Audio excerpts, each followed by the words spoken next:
I wonder if this whole metaverse is geared to, the 20-something teenagers and younger crowd. Yeah, that's fair. What's interesting with Topia is that we have actually geared it not towards um, Mhm.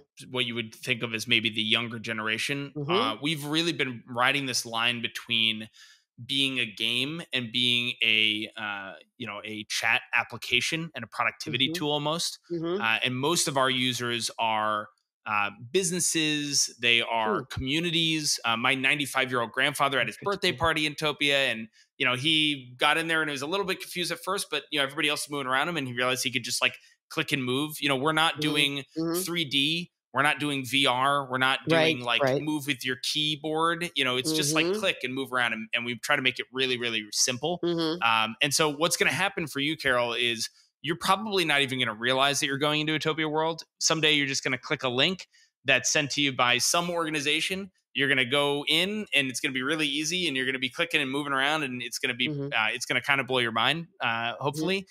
And and we're just that's one of the keys for us is making it really simple, making it really accessible. Right. Things like VR, there's just not adoption, and frankly, Right. the kind of sentiment that you just expressed, that's what most people feel about even three-dimensional Mhm. experiences. And so that's why we chose to go two-dimensional, make it really Mhm. lightweight, make the focal point actually the videos and the conversations that people are having, and less of like the game mechanics. Okay. We chose to make it really lightweight, and we really are optimizing for making it accessible so that Mhm. millions of people all over the world can be part of a community, and not just people that are really gaming oriented, or that are Mhm. familiar with gaming mechanics. So we stripped out a lot of the game mechanics and use open canvases, which we are borrowing from the gaming world.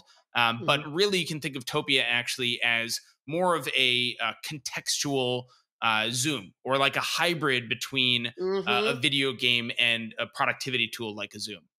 Right. Well, and again, like I said, as I'm listening to you, I'm thinking, okay, so where would somebody like me who'd rather be outside, riding my horses or working in my garden, none of those things that I have any interest in doing, in a world like this. But I'm thinking in my business, where can I use this? Right. Yeah, definitely. So, especially now, I'm still talking to a lot of founders, who are now 100% remote. Right. So, instead of spending, I mean, not instead of, and who maybe can only bring in their entire, especially if they have people around, around the country, to bring everybody together maybe once or twice a year. So what's the solution when you can only bring people together once or twice a year? Yeah, exactly. And having weekly happy hours when people are all over the Mhm. world is Right. very challenging and expensive Right. and prohibitive. And you can do that in Right. Zoom, but it's more of a presentation, right? And No, so I get it. Yeah. yeah. Yeah, that's So, really I, interesting. I think one of the other interesting things is using Mhm. this as like a sales funnel. These worlds are persistent. So one of the top use cases that's emerging here is creating persistent worlds that can be used for customers as a community, and Mhm. for prospects as a community, and actually making it so that you can use these as the demo world, right? You can turn these worlds into interactive walkthrough through your Mhm. product demos, for example, right? And you can have your salespeople just kind of hanging out, and your SDRs can be funneling people into the world. Your marketing assets, like your website, can actually funnel people, and you can do live interactive demos Mhm. rather than book a demo and 3 days later, when you're not actually trying to make your purchasing decision anymore. Actually being able to talk to somebody live. So Mhm. there are a lot of business cases like that we're starting to Mhm. see emerge. The weekly happy hours, the all hands meetings, even just bringing all your stakeholders in, once a month for a big Mhm. party. And again, making it accessible. So you can have employees that are in Eastern Europe and employees that are in California, and you can bring them together once a year in some location in person, but have these, recurring get-togethers to really build a global culture and identity. Mhm. And do you think there's any component of people thinking, "Ugh, I spend enough time in front of my computer. Do I really need to spend more time?" Yeah, definitely. And I think for us, we're not trying to replace real life. We're Mhm. trying to enhance access to Yep. community. That's our Yep. mission. And so something Yeah. like Burning Man as an example, Burning Man in Hmm. person is incredible. That should happen every year, right? But only 70,000 people can go. It's very Right. expensive. It's Yeah. very elitist. It's not very accessible. Yeah. But that community, the ethos, the whole point of it is to try to get the Hmm. values and the ethos, the ideas out into the world. And so by having both, by having an in person experience and a persistent online community that feels like Burning Man, you Hmm. can actually expand that community from 70,000 people to millions. Interesting. So, between the time you got out of school, your undergrad in 2009 and founding the company 11 years later, you had about 8 jobs. Tell me a little bit about your journey through those 8 jobs into founding Topia, and along the way, where you made mistakes, what worked, what didn't work, that's gotten you to where you are. That's a great question. So I graduated in 2009. I went to Hmm. Lehman Brothers right as the Right. financial crisis was occurring. Barclays Capital then, and I was an investment banker. Barclays Capital acquired some of the employees, including me. So then I Hmm. was an investment banker at Barclays.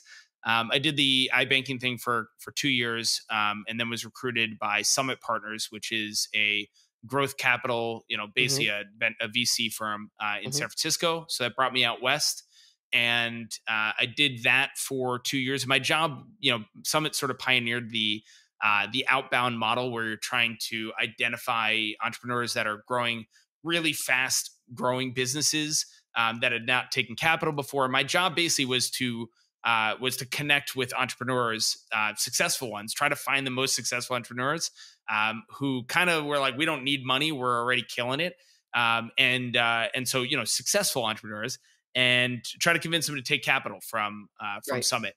And so through that experience, I realized that most entrepreneurs were just ordinary people that had a really Hmm. intense passion for something, and Hmm. were willing to do whatever it takes to make that vision come alive. And so I was always kind of entrepreneurial myself, even before I went to college. Right. But it really reignited this passion of mine, and I felt that finance just was not. I wasn't really. I was kind of telling people, I was giving advice without having ever actually done the thing, right? And Ay, so I yikes! Yeah. decided to leave. Maybe I would go back to VC and investing, but I wanted to get some operating experience and actually try to be an entrepreneur myself. What better way to connect with entrepreneurs than to have been an entrepreneur? And so I Hmm. left. I went to a coding boot camp called Hack Reactor, Right. relearned to code, learned a lot of the modern frameworks.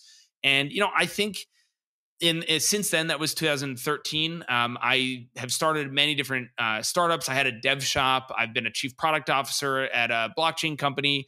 I've traveled the world for a couple of years as a digital nomad. I've had a lot of different experiences, and I've kind of looked at my life as a video game itself. I think of my sort of character type in life Hmm. as gamer, and so skill acquisition has always been really important for me. Pushing myself into uncomfortable territory where I don't really know what I'm doing, and just sort of accumulating all these different skills, and interests, right, and passions, and really stoking the flames of that, giving myself. Some people call me like an experience junkie, is one of the things that my wife calls me. And it's true, right? And part of that is just pushing myself through experiences, through forming memories, driving passions, gaining skills, has led me to a point where I'm good at a lot of different things. And I think that's actually a really important thing for an entrepreneur, is to be able to wear all the different hats and be Hmm. skilled enough at any of them, and not necessarily be like expert at any one Right. thing where you get Right. bogged down in that, but be able to wear all the hats, especially at the beginning. And then your job basically is to bring in people that are more expert than you at each of these things and offload them from your plate, and just build yourself more and more leverage as you go. And that's kind of what Mhm. I've been doing with Topia. Yeah, that's really great. So, what does the competitive landscape look like in this business? Yeah, there's, when you think of the word metaverse, obviously Facebook changed their name to Meta. Yeah.